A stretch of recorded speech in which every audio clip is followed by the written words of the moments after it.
It's almost incomprehensible to me that my career now is podcasting and public speaking because I had such low self-worth. Mm, I mean, it was unbelievable. I could not talk. I'm a heterosexual male, and the reason I'm saying that is because, if males are going to get nervous talking to someone and they're straight, it'd be a woman that they're nervous about, right? mm, I would not be able to talk to anyone. It didn't matter if they were a kid, didn't matter if they were an old guy. God forbid they were a pretty girl my age. I was so embarrassed to talk to people that I had this chronic blushing issue. And I think it was justified, right? I did look bad, unfortunately, and I was mm, very nervous and I didn't know how to talk. And so it created this extremely low self-worth and an inability to really interact with people in any normal way. It was very performative in the sense of I just have to get through this interaction as opposed to connecting with another human being. So it had a very serious effect on my relationships. It really impacted me in terms of making new relationships, which of course is very important in those high school years mm, when you're considering your future or college. I mean, I was an enemy to my teachers at school. I'm not making relationships with them. So it was basically the only people I was remotely comfortable with were these people that I've known since third, sixth, seventh grade.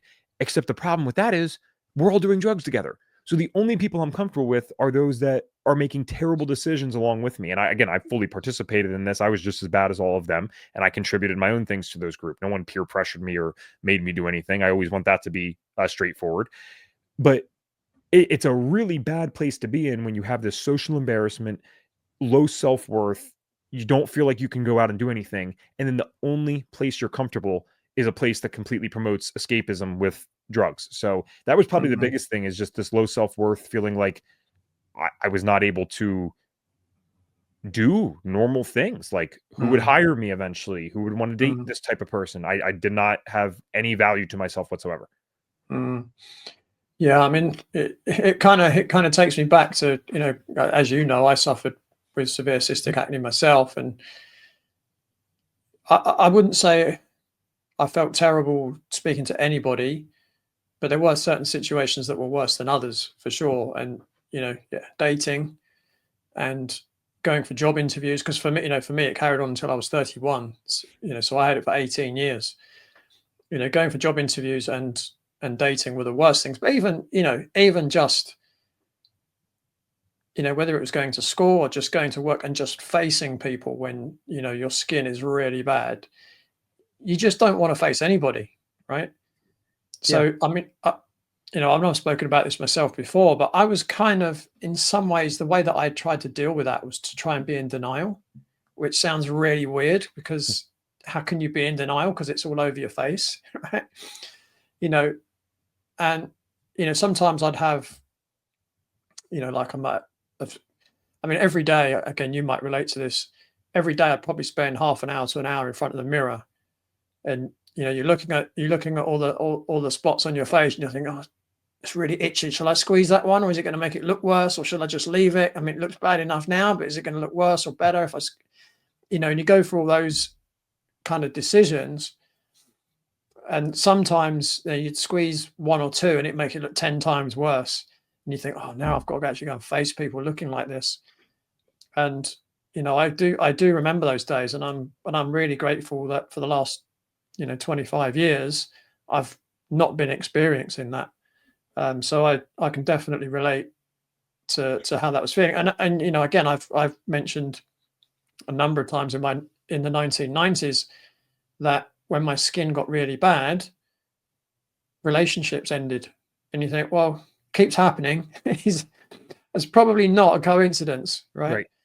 Right. And again, listen, I don't blame anyone for finding that unattractive because I do myself, right? I So, appreciate you being objective with that because I think people find it almost off-putting when I say that. No, that's the reality is, and listen, I want to specify something. If we're dating someone for 5 years and we're in love with them, and then they start, breaking out. Okay, mm, obviously, yes, if you're a half decent human being, you're going to work with them through that, similar to a weight change or whatever it might be. That's a decent human being. But the bottom line is, guys, we're animals and we look for certain things initially with attraction.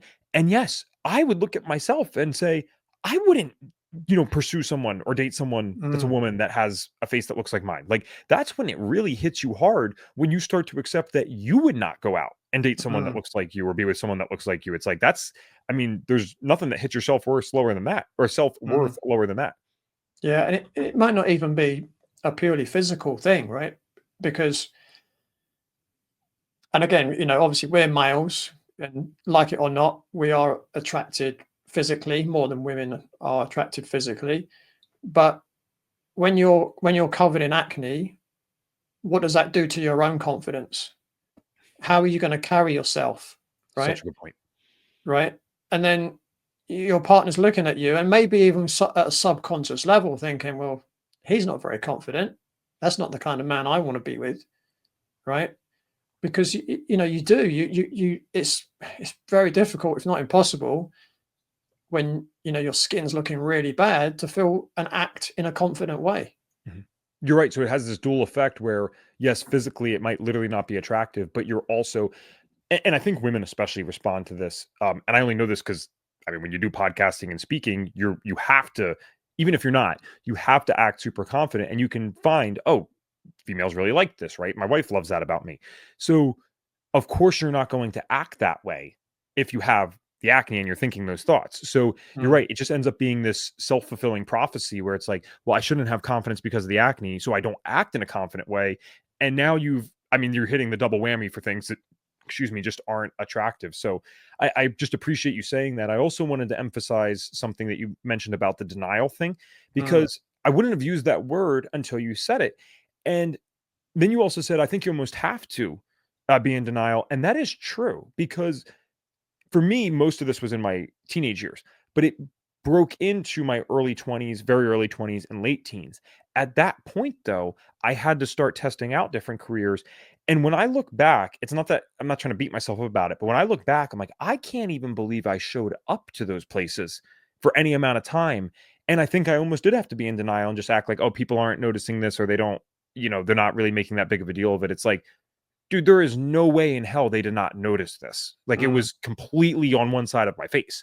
Like, everyone noticed it. They noticed it from 30 feet away, but you almost need, again, some level of psychological denial to just operate in your daily life. mm, Because outside of the job, I mean, I didn't want to go in public. I would purposely go to the store like super late at night, or the 24-hour supermarkets with like a hoodie on, because I just did not want to interact with people. So it's like social anxiety on steroids. And mm, at the time, I'm still focusing on the holistic health stuff and I'm thinking that's the answer. I'm completely forgetting, though, how much health comes from positive relationships in our life.